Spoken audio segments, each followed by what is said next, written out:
灰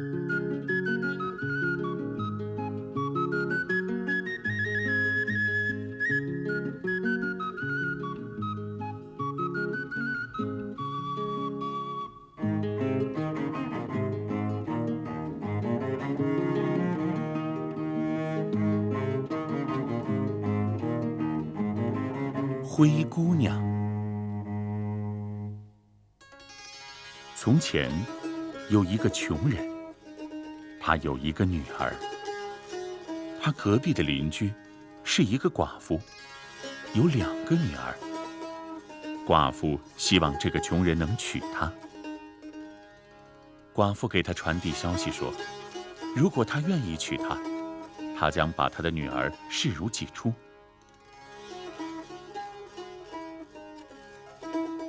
穷人想了想，最终还是娶了这名寡妇。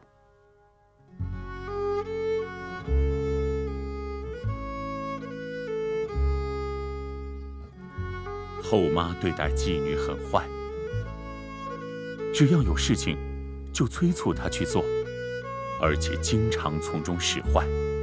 到了一个周日，她与2个女儿准备去做弥撒。她对灰姑娘说，这里有一盘豌豆，我们在教堂的时候，你要从灰里把豌豆捡出来，煮好，装好盘。后妈带着2个女儿去了教堂，灰姑娘一个人留在家里。当她正准备从灰里捡豌豆时，一群鸽子飞了进来，它们扔下了3颗核桃，然后就开始捡豌豆。那3颗核桃是她妈妈送来的。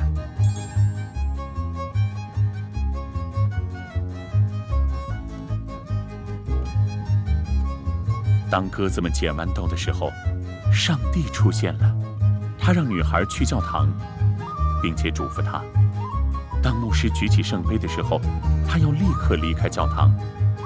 于是，灰姑娘穿上银色的衣裳，她站在井前，井水里面倒映出了她的身影，像一面镜子。王子也去了教堂。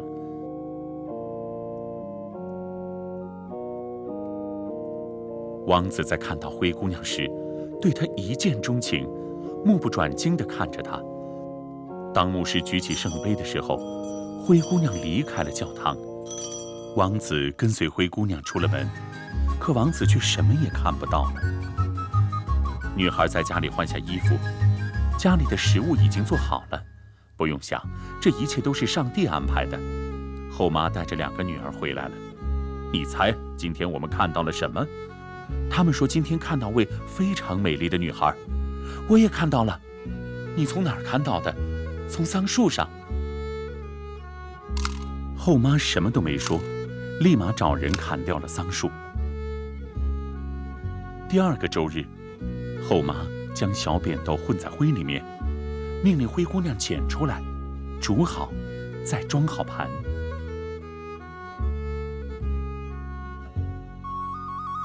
上帝派了天使过去，命令他们完成灰姑娘的任务。这样的话，女孩就能像上周日那样前去教堂了。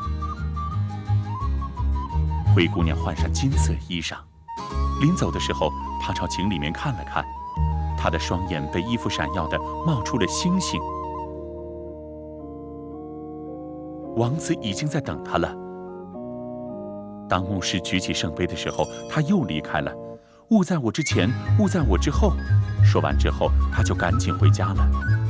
当后妈与2个女儿回到家的时候，饭菜已经做好了，因为有上帝的帮忙。你猜我们看到了什么？我也看到了，我是从水井的钓竿上看到的。后妈马上叫人把钓竿也砍了。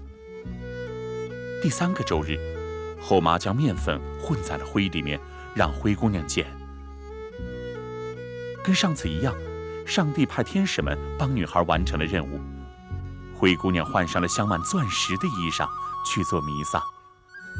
临走之前，她朝井里面看了看，她差点没认出自己来，因为太美了。当牧师举起圣杯的时候，她又跑着离开了。然而王子命人将门口涂上了胶水，所以灰姑娘跑的时候鞋子被粘住了，一只鞋子落在了那里。王子捡起了鞋子，骑上马，开始寻找这位女孩。在家里，后妈的2个女儿又开始说她们今天看到的事情。灰姑娘也说她什么都看到了，这次是从屋顶上看的。后妈连屋顶都叫人掀了。王子走遍了全村，只要看到女孩，就让她试穿鞋子。然而没有人合适。当王子走到后妈房子前时，他们将灰姑娘藏到木槽下面，然后等待着王子。他们试穿了鞋子，但是没有人合适。突然，院子里的公鸡喊道：“木槽下面藏着一个美丽的女孩！木槽下面藏着一个美丽的女孩！”后妈听到之后去追赶公鸡，但是王子也听到了。女孩在木槽下面等着，她试穿了鞋子，居然完全合适。于是，王子对灰姑娘说：“我亲爱的爱人，我是你的，你是我的，不离不弃，生死相依。”后妈的2个女儿被留在了那里。故事到这里就结束了。